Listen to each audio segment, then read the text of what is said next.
গরু কোরবানির আগে ঠিকমতো গোসল করানো হয়েছিল তো? পানি খাইয়েছিলে? আমি এদিকটা সামলাচ্ছি, তুমি আমাকে একটু চা খাওয়াও না।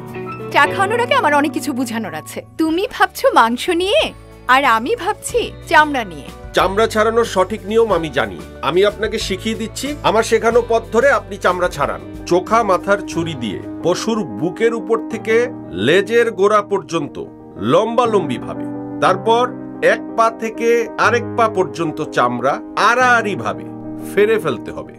তারপর বাঁকানো মাথার ছুরি দিয়ে পশুর দেহের চামড়া ছাড়াতে হবে। লক্ষ্য রাখতে হবে চামড়ার গায়ে যেন মাংস বা চর্বি লেগে না থাকে। চামড়া ভালো করে ধোবেন, ধুয়ে পানি ঝরাবেন, তারপর চামড়ার গায়ে ভালো করে লবণ লাগাবেন। পশুর চামড়া ছাড়ানোর সঠিক নিয়ম জেনে নিন। ছাড়ানো চামড়ার গায়ে লবণ মেখে দিন। জনস্বার্থে বাণিজ্য মন্ত্রণালয়।